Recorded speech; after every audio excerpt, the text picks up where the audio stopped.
Rams coming in third, 5-12, obviously plagued by injuries, plagued by free agency losses. So the Super Bowl hangover, was really, really, really bad for them, and it's probably going to still continue to be bad. Yeah.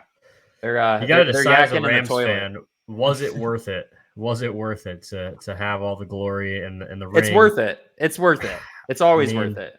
Do you think the Tampa fans are upset about what Brady was able to give to them now that they're in shambles? Which we'll talk about the NFC South, in 2 weeks here. So starting, however, with the Rams.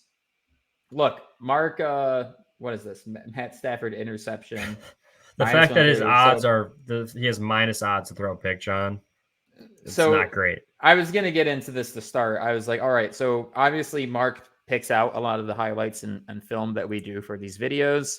And I knew the minute that I turned on the Rams that one of the very first things that Mark was going to shove in our face was Matt Stafford's interception problem. He led the league in picks, man.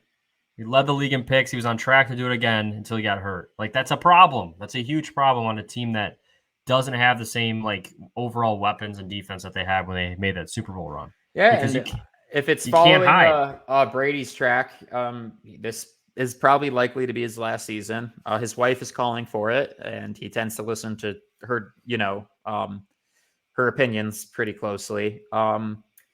I think that he's beat up. He's old, unfortunately. And while we appreciate the time he gave us in Detroit, he, after that Super Bowl win, does not look like his former self. And I think this year is probably going to be his last.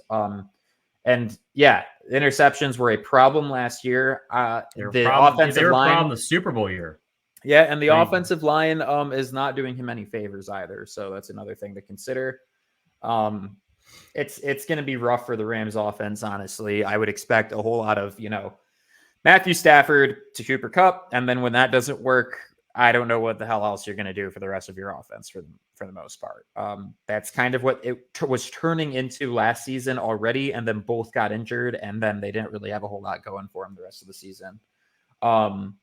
Except, Baker Mayfield coming in there and, flirting that perfect line where we got screwed over having a top 3 pick because Baker Mayfield wanted to win some games. Baker had to go clutch time. But on the flip side, couldn't win enough games where the Lions actually make the playoffs because they couldn't beat Seattle last minute. So thanks a lot, Baker Mayfield. Really appreciate you.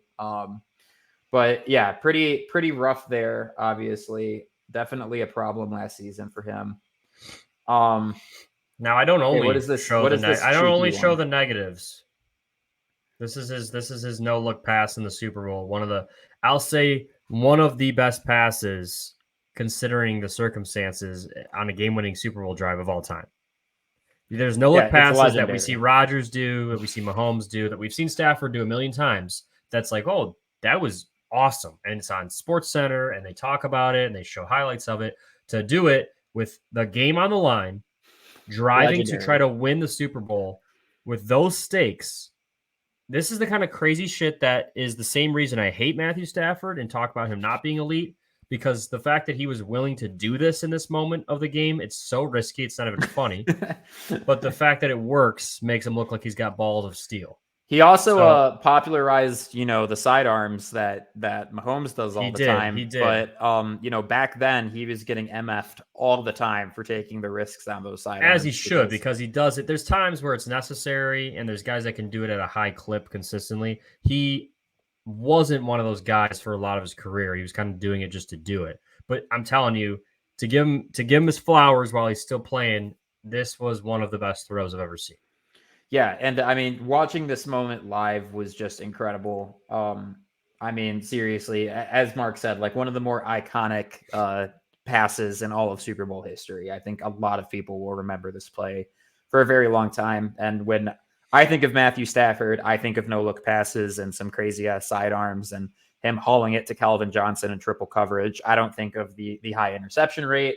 I get Mark's opinions. I understand, but I have trouble hating on the dude that I watched for a decade play for the Lions, because he did give us everything he had. And, another thing that we would show if we had the time for it, but it's so dated it doesn't even matter, is, the times that Matt Stafford has won games playing through injury. That Browns game was pretty legendary. I've seen him come back, minus 3 touchdowns against the Saints in Ford Field. What was that, like 6-7 years ago? It was a long time ago now, but that was a legendary He's game. had some crazy games. He's had super crazy games. Had some bad moments. He's his an up fourth and down quarter guy. comeback ability is crazy. But that means that he had to not play so great for the 3 quarters before that. So that's always the knock on Matthew Stafford, man. His highs are really high and his lows are pretty low. And he's always had a receiving weapon. And for a long time, it was Calvin Johnson. Past few years, it's been Triple Crown winner Cooper Kupp. He's getting a little long in the tooth as well. But one thing he will always be elite at is his route running. I mean, he just burned the shit out of that corner. I don't care what anyone says. He's like just the purest receiver in the league in terms of the actual technician of the position, consistent hands. There's not a weakness in Cooper Kupp's game. And there's only a few receivers you can say that about. And I think that he does so many things so damn well. He's the best at a lot of things at the receiver position in the NFL. And dude, it's that play here is incredible. I mean, that corner was following an invisible man. Well, do you see the deception of with his shoulders and his head? That's what sells it. And he just does this stuff so consistently. It actually is sick. He's a problem. And there's a reason that he gets targeted at such a high share. There's a reason that Stafford's looking his way all the time. There's a reason that when Stafford's been asked in the past in interviews, him or Calvin Johnson, that he doesn't have a clear answer. And we're talking about Megatron here. We're talking about a first ballot Hall of Famer, one of the best we've ever seen. And when they say, hey, him or Kupp, he's like, the both. He can't give a clear answer because that's how good Cooper Kupp's been for him in this short time that they've been together.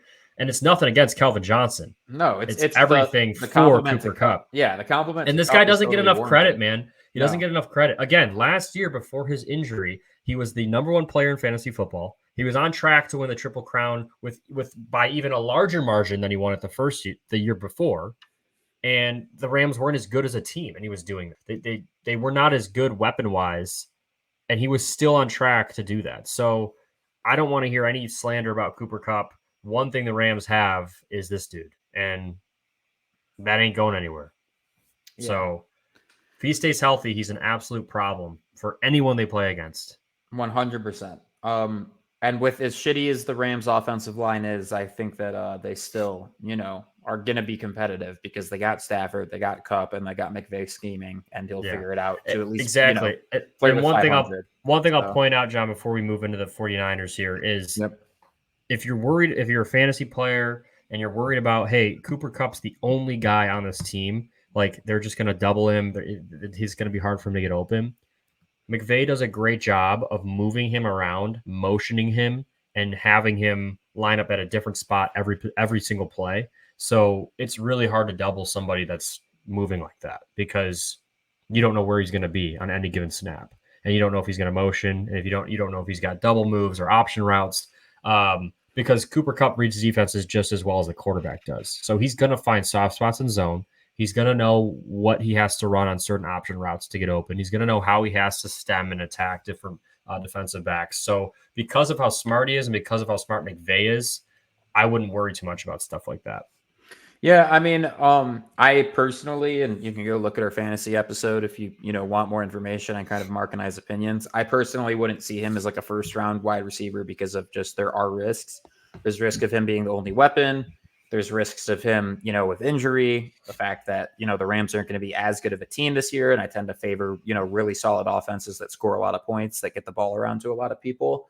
But if he's still there in your second, third round and, you're looking for somebody to take a flyer on, I definitely think he's worth considering. But you also I would take him first round still. I still think he's worthy of first round pick. I think I'd take him as like the third or fourth receiver. Mark and I are in disagreement there, but that's all good.